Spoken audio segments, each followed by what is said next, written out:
어느 책에서 읽은 내용입니다. 그 집의 막내가 갑자기 아빠에게 물어봤습니다. 아빠, 엄마 만나기 전에 다른 여자 있었어? 하필이면 엄마가 있는 자리에서 그런 질문을 했습니다. 그러나 할 수 없이 솔직하게 대답을 했습니다. 있었지. 막내가 눈이 휘둥그레지면서 말했습니다. 대박. 어떤 여자였는데? 글쎄, 뭐랄까, 엄마와는 좀 달랐지. 그런데 엄마를 만나고 나니까 사실 그 여자는 엄마랑 게임이 안 되더라. 참 말을 잘한 것 같았습니다. 막내가 야단이 났습니다. 그래서 그 여자는 엄마랑 어떻게 달랐는데, 아내도 이분의 대답을 은근히 기다리는 눈치였습니다. 그건 뭐 그 여자는 외모도 화려하고 좀 톡톡 튀는 스타일이랄까? 옷이나 머리도 신경 많이 쓰는 편이었어. 그 여자에 비하면 엄마는 아주 심플했지. 얌전하고 부드럽고 그런 거 있잖아. 에이 아빠, 좀 더 제대로 얘기해봐. 쉽게 말해서 그 여자는 사이다 같다면 엄마는 물 같다고나 할까? 그러니까 엄마는 나의 인생에 있어서 물처럼 삶의 갈증을 풀어주는 꼭 필요한 사람이라고 할 수 있어. 사이다는 뭐 있어도 그만 없어도 그만이지만 엄마는 내 곁에 반드시 있어야 하는 사람이야. 그 대답을 하고 정말 잘 대답했다 스스로 흐뭇해했습니다. 그런데 막내 아이가 또 묻는 것입니다. 근데 아빠는 왜 자꾸 식당에 가면 올 때마다 사이다 시켜?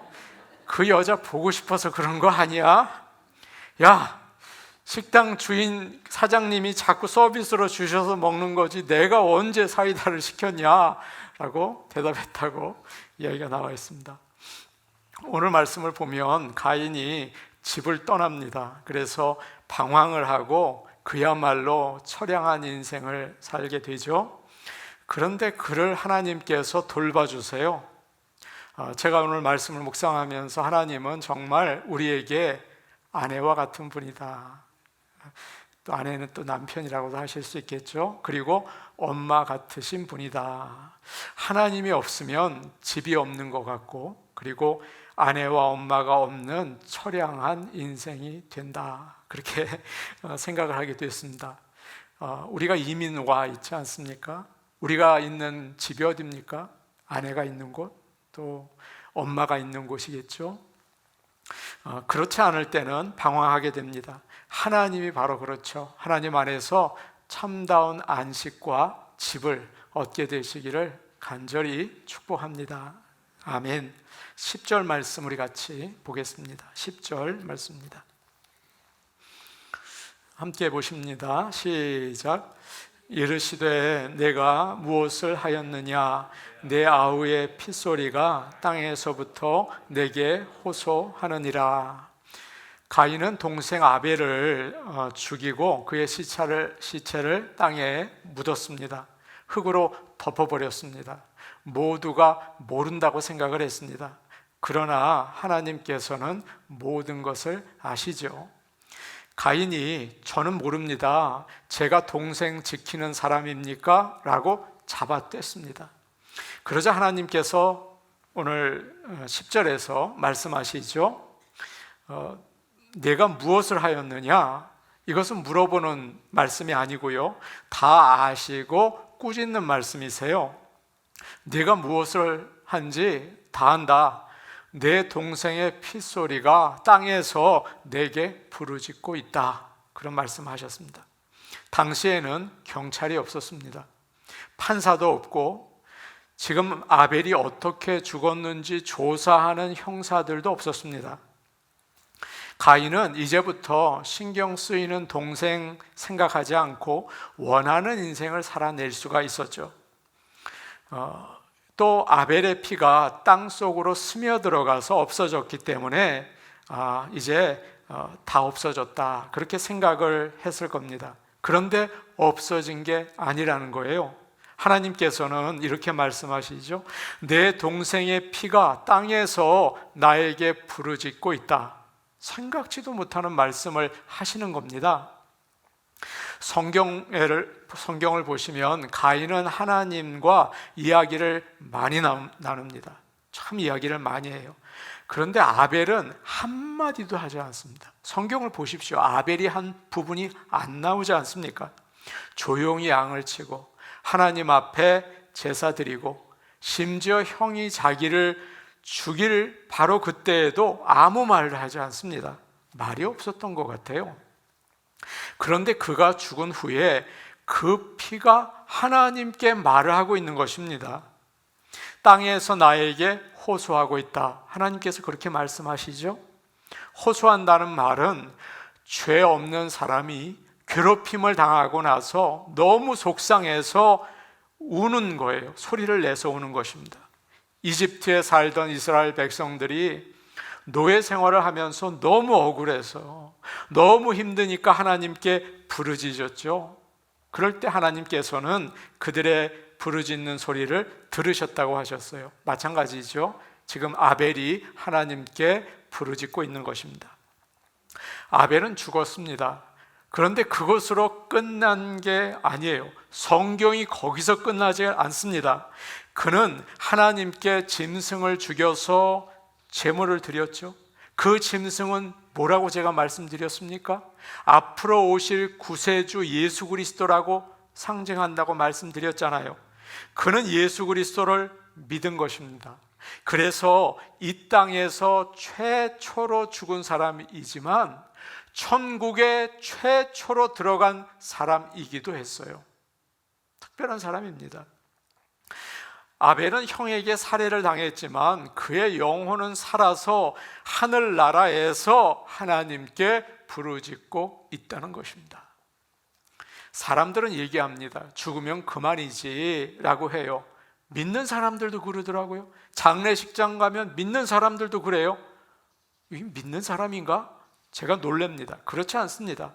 사람은 하나님의 형상으로 만들어진 존재이기 때문에 죽어도 다시 삽니다. 예수님을 믿는 사람은 천국에서 영원히 살고, 믿지 않는 사람은 지옥에서 영원히 살게 되는 것입니다. 사람은 하나님의 형상으로 만들어진 특별한 존재잖아요. 그런데 우리는 세상의 것만을 가지고 모든 것을 평가하고 있어요. 아벨이 불쌍하다는 거예요. 그냥 먹고 싶은 거 제대로 먹지도 못하고 입고 싶은 거 마음대로 입지도 못하고 고생만 하다가 빨리 죽었다는 거예요. 정말 아벨을 생각하면 불쌍하다는 거예요. 지금 찬 땅 속에 묻혀 있다는 거예요. 그렇게 생각하시지는 않으십니까? 그렇지 않습니다. 이 세상의 것만 가지고 생각하면 그렇겠죠. 그런데 우리 믿는 사람들 아닙니까? 생각 자체가 완전히 다른 사람들 아닙니까? 그렇지 않은 거예요. 성경은 이렇게 이야기합니다. 아벨은 지금 살아있다. 아멘.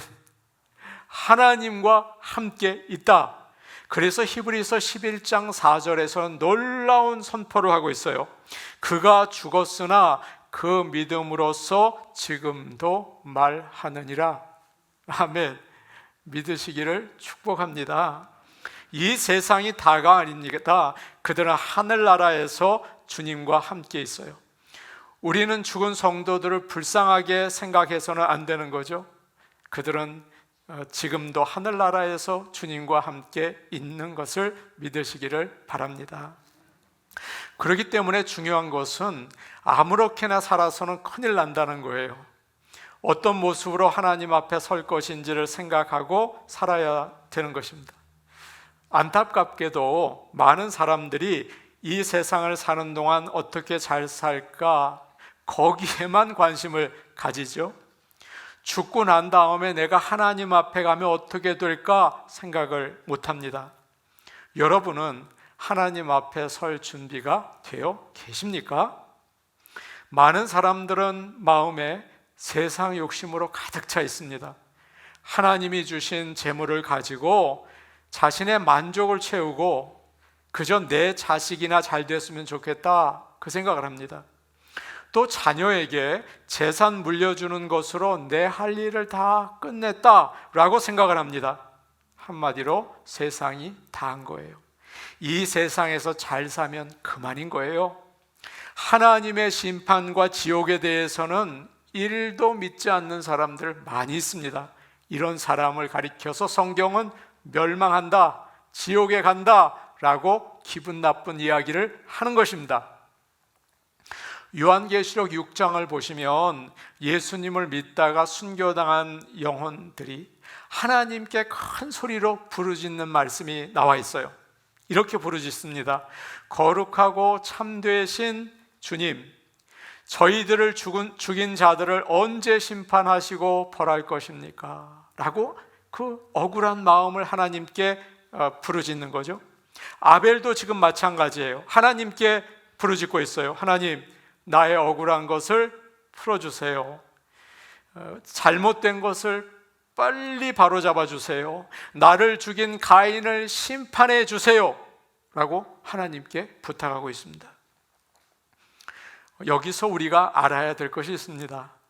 원수 갚는 것은 누구에게 부탁해야 할까요? 하나님께 부탁해야 합니다. 자기가 하면 큰일 납니다.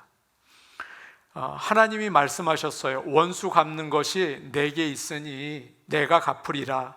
너희가 친히 원수를 갚지 말고 하나님의 진노하심에 맡기라. 여러분, 맡기세요. 복수하는 것은 사람이 할 일이 아닙니다. 왜냐하면 사람은 올바로 복수할 수가 없거든요. 누가 나에게 작은 잘못하면 되로 받으면 말로 준다고 하나요? 그대로 복수하지 않습니다. 누가 나에게 작은 잘못을 하면 화가 나서 감정이 격해져서 큰 복수를 하죠. 상대방이 가만히 있습니까? 복수에 복수가 계속되고 걷잡을 수 없어지죠. 정말 인생 불행해집니다.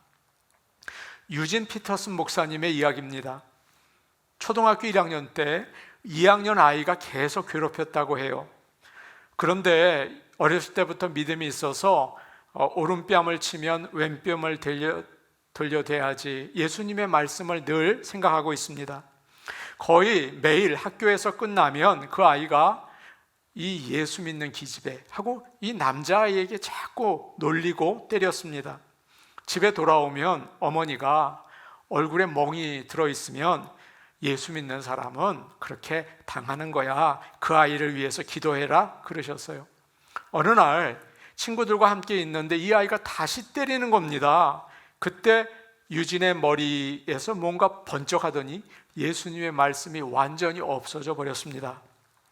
그리고 이 아이를 붙잡고 땅바닥에 쓰러뜨린 다음에 올라타서 무릎으로 두 어깨를 눌렀습니다. 깜짝 놀랐어요. 자기가 이렇게 힘이 센 줄은 몰랐습니다.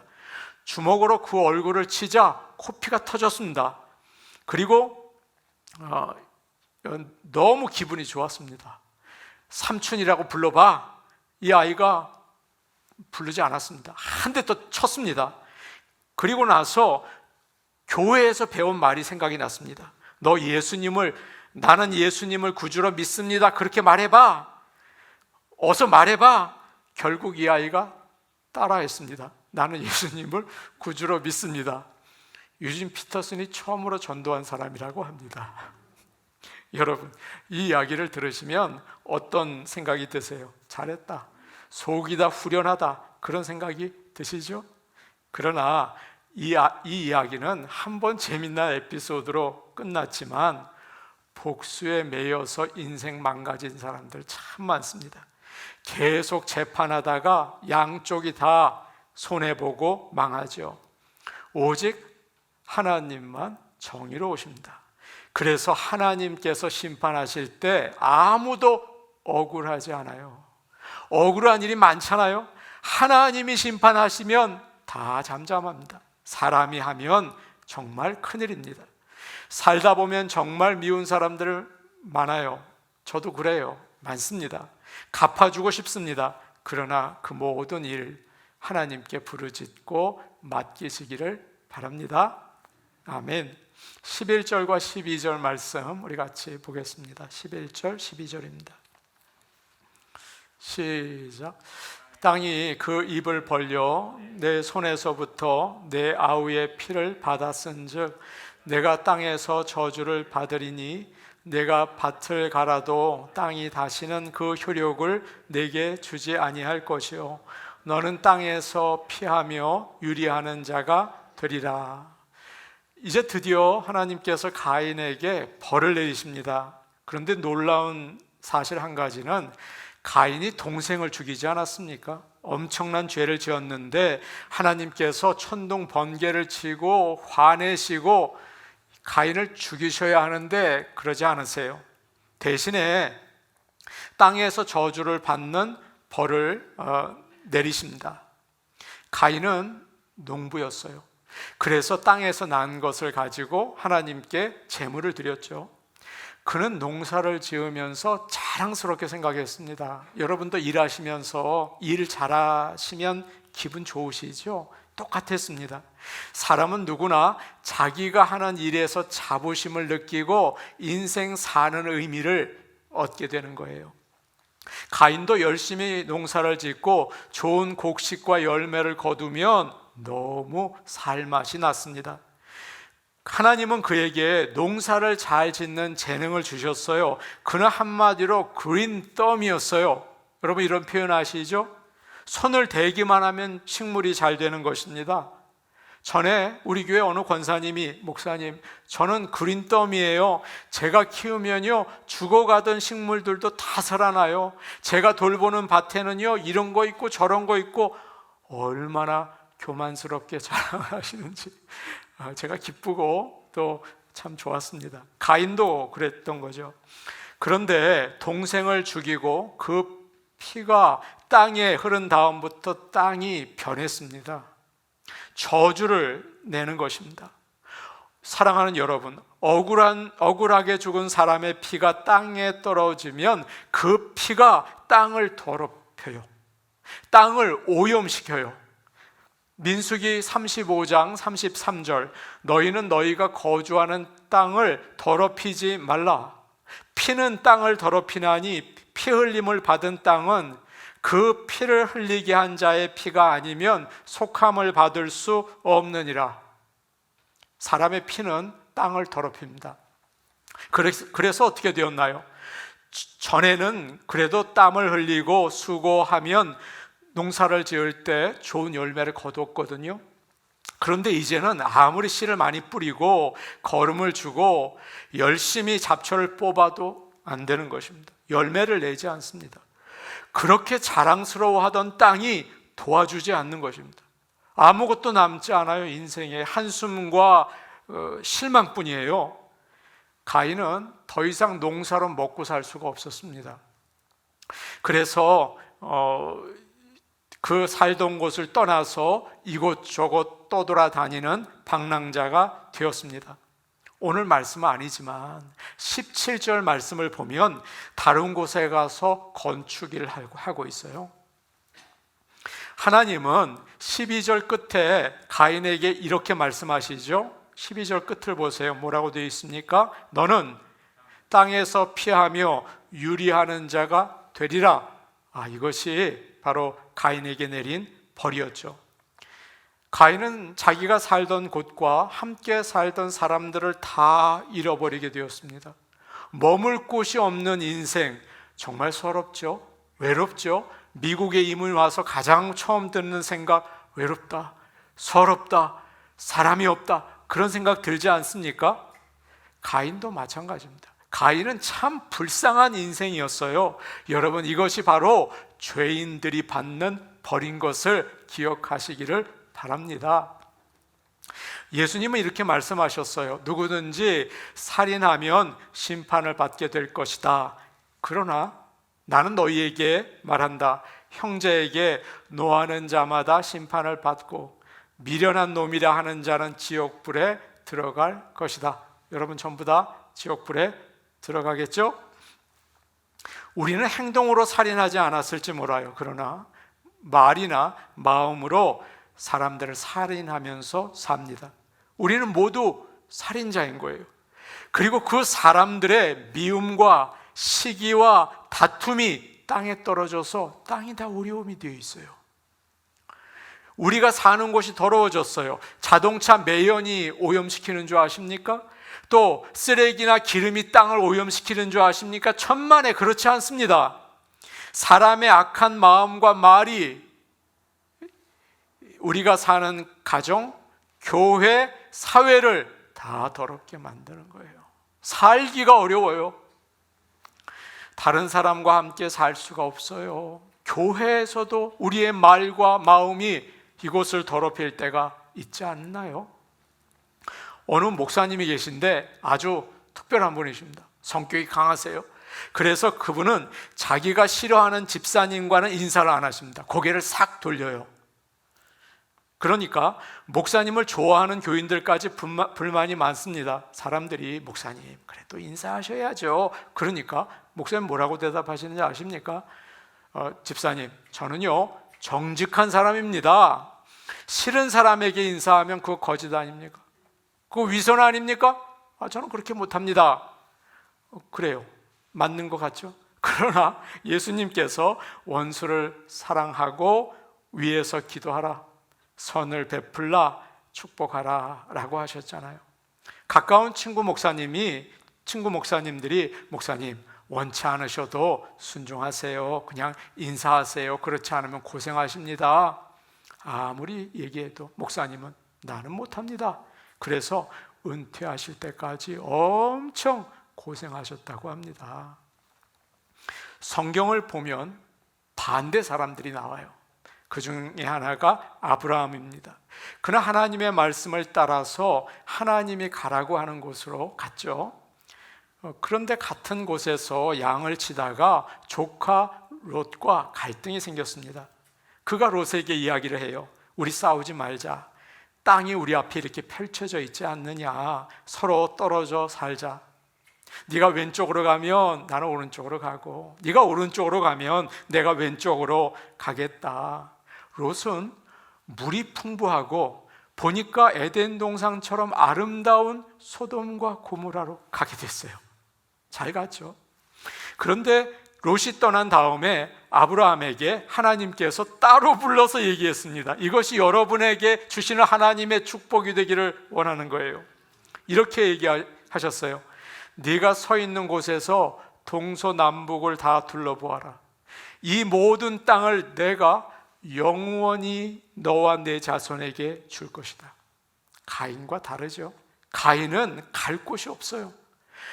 홈레스예요. 그냥 여기서도 저기서 서러운 인생을 살아요. 지금까지 함께한 사랑하는 조카를 떠나보내고 마음이 얼마나 허전했겠습니까? 이곳까지 롯과 같이 왔는데요. 그런데 그때 하나님께서 네가 보는 땅을 영원히 너희에게 주시겠다고 하셨습니다.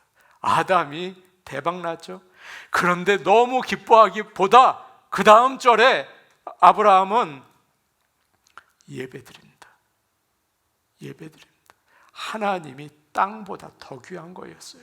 하나님이 그에게는 복이었던 거예요. 하나님이 그에게는 어머니고 아내고 집이었던 거예요. 방황하는 인생이 아니라 하나님께 순종하고 하나님 기뻐하시는 삶을 살 때 하나님 안에서 안식을 얻을 수 있습니다. 아멘 하시기를 축복합니다. 특별히 이민자에게는 하나님이 최고입니다. 이민자 아니어도 그렇지만 하나님이 우리의 집이고 우리의 부모가 되시는 것입니다.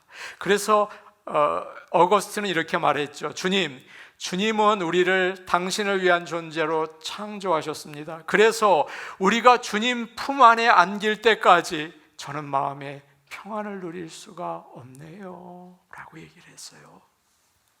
하나님을 모시고 늘 안식을 누리는 저와 여러분 되기를 축복합니다. 아멘.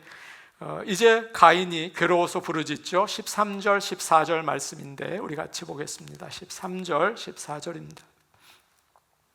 시작. 가인이 여호와께 아뢰되 내 죄벌이 지기가 너무 무거우니이다. 주께서 오늘 이 지면에서 나를 쫓아내시온즉 내가 주의 낯을 배웁지 못하리니 내가 땅에서 피하며 유리하는 자가 될지라. 물은 나를 만나는 자마다 나를 죽이겠나이다. 지금 가인은 죽은 아벨을 생각하니까 마음이 너무 아프고, 아들을 잃은 부모님 아담과 하와를 생각하니까 너무 미안해서 괴로워하는 게 아니에요. 어떻게 사람이 그렇습니까? 아무 생각도 없어요. 하나님께 죄를 지어서 고통스러워하는 것도 아니에요. 지금 13절, 14절 부르짖는 내용을 가만히 보세요. 자기가 너무 힘들고 앞으로 살 인생을 생각하니까 막막하고 스스로가 너무 딱해서 부르짖고 있는 거예요. 자기밖에는 모르는 거죠.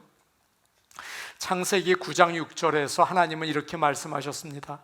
다른 사람의 피를 흘리면 그 사람의 피도 흘릴 것이니 이는 하나님이 자기 형상대로 사람을 지으셨음이니라. 가인은 죽어야 한다. 그러나 하나님은 그 죽어야 되거든요. 훨씬 가벼운 벌을 주셨습니다. 이 땅에서 살 수 있게 해주셨어요. 적어도 살아가게 해주셨어요. 그런데 가인은 지금 지옥에 있어야 하거든요. 그 사람의 위치가 지옥이에요. 그런데 자기 주제를 모르고 너무 벌이 무겁다고, 하나님 때문에 내 인생 망가졌다고 불평을 하고 있는 거예요. 여러분, 이것이 죄인의 모습입니다. 내 인생 이거 힘들다는 거예요. 지옥에 있어야 하는데 자기 주제는 생각을 못하는 거죠. 예수님이 십자가에 달리실 때 함께 달린 두 강도가 있었습니다. 최악입니다. 가장 악한 사람들이기 때문에 십자가에 달린 거예요. 그런데 고통 가운데 있으면서 하나님이 너무 불공평하다, 내 인생 어떻게 이렇게 만들어 놓으셨나 그랬을 겁니다.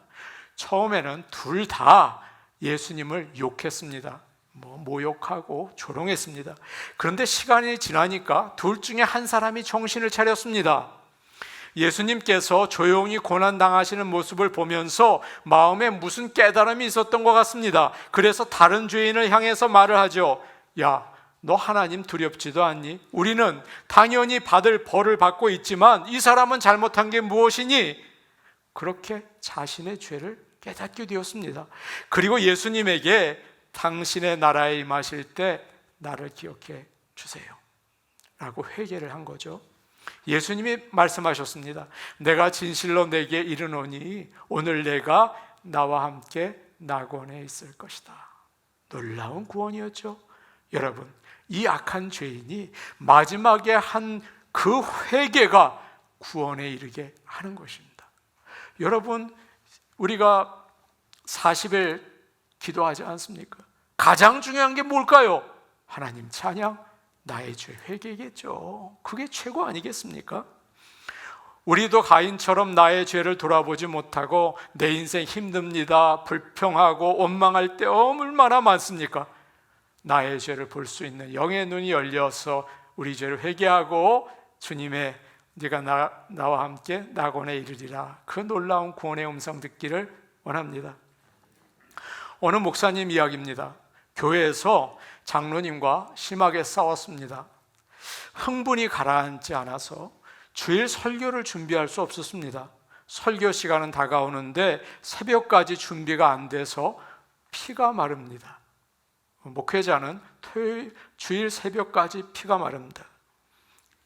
힘들어서 잠시 침대에 누워 쉬는데 저절로 입에서 찬송이 나왔습니다.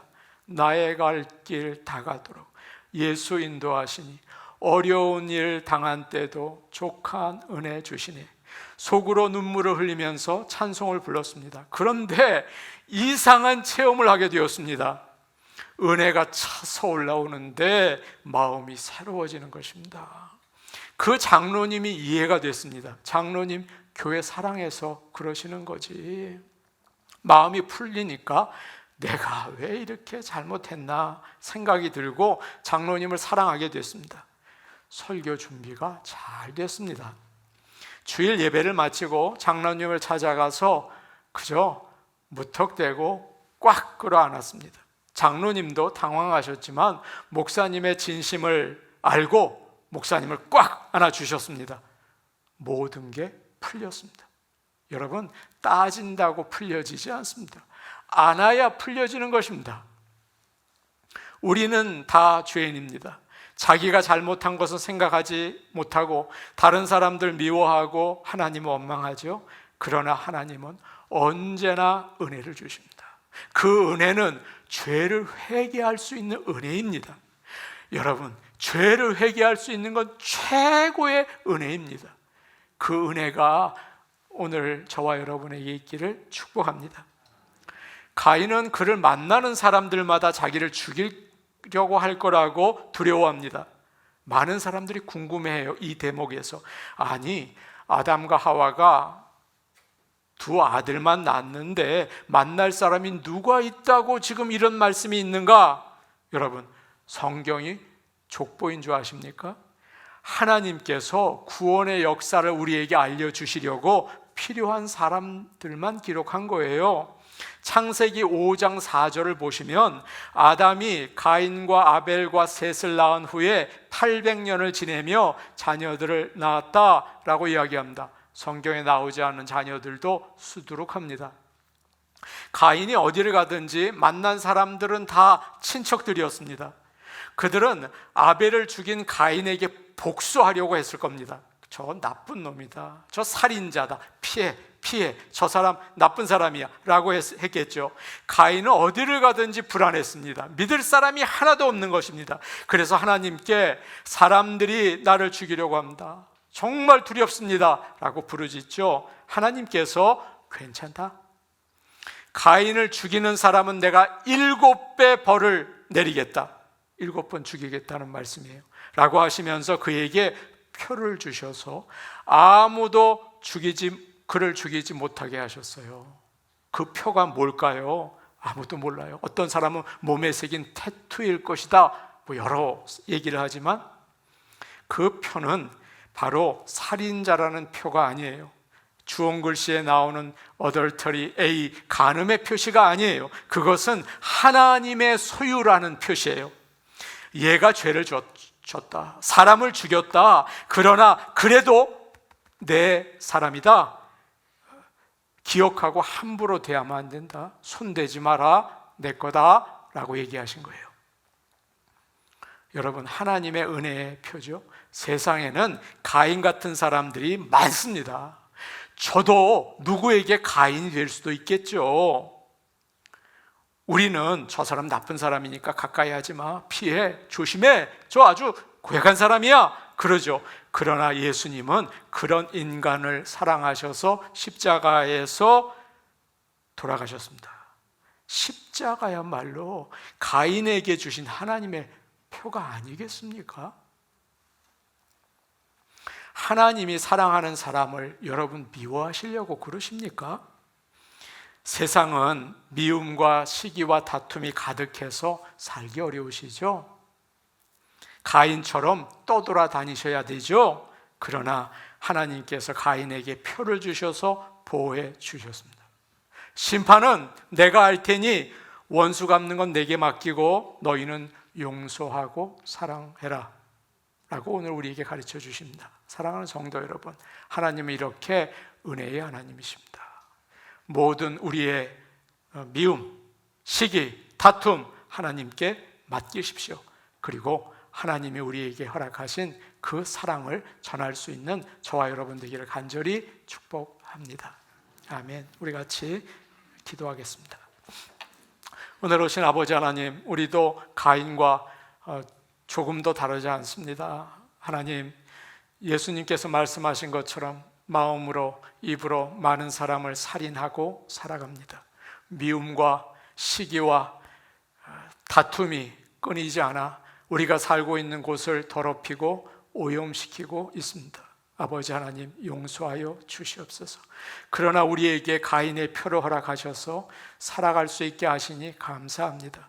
아버지 하나님, 하나님의 그 은혜를 기억하고 예수님의 그 십자가를 기억하고 사람들을 용서하고 사랑하며 나의 답답한 마음을 하나님께 부르짖게 하여 주시옵소서. 예수님의 이름으로 기도하옵나이다. 아멘.